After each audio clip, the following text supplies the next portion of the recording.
రైతు సోదరులకి good news. Andhra Pradesh ప్రభుత్వం ఒక శుభవార్త అందించింది.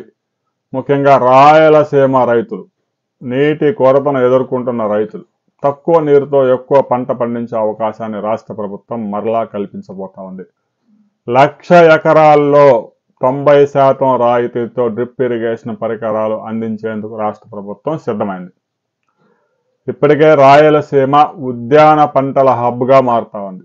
ఒకవైపు హైదరాబాద్, మరొక వైపు బెంగళూరు, మరొక వైపు చెన్నై ప్రధాన నగరాలకు మధ్యలో ఉన్న ప్రాంతాలు రవాణాకు అనుకూలంగా ఉన్నాయి. మరొక వైపు ఇరాన్, ఇరాక్ దేశాలు కూడా అరటి పండు ఎగుమతి అవుతా ఉంది.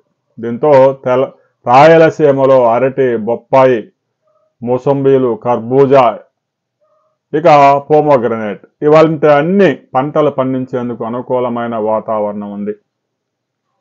ఇక చాలా ఉద్యాన పంటలు సాగు చేసేందుకు రైతు సోదరులు కూడా సిద్ధంగా ఉన్నారు. కొద్దిపాటి నీరుతో పంటలకి డ్రిప్ ఇరిగేషన్ ద్వారా నీరు అందించి ఎక్కువ ఆదాయం తీసేందుకు 1,00,000 ఎకరాల్లో డ్రిప్ ఇరిగేషన్ పరికరాలు పంపిణీ చేస్తామని చెప్పేసి ఆర్థిక మంత్రి పయ్యావుల కేశవ్ స్పష్టంగా చెప్పాడు. రాబోయే రోజుల్లో 6 నెలల్లోనే రాయలసీమలో 1,00,000 ఎకరాల్లో డ్రిప్ ఇరిగేషన్ సేద్యం ప్రారంభం కాబోతా ఉంది. ముఖ్యంగా ఉద్యాన పంటలు చేసుకునే వారికి, సాగు చేసే వారికి ఈ డ్రిప్ ఇరిగేషన్ ఎంతో అనుకూలంగా ఉంటుంది.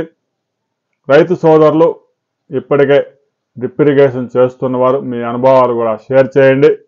డ్రిప్ ఇరిగేషన్లో మీరు సాధించిన అద్భుతాలు కూడా రైతులకు తెలియజేయండి.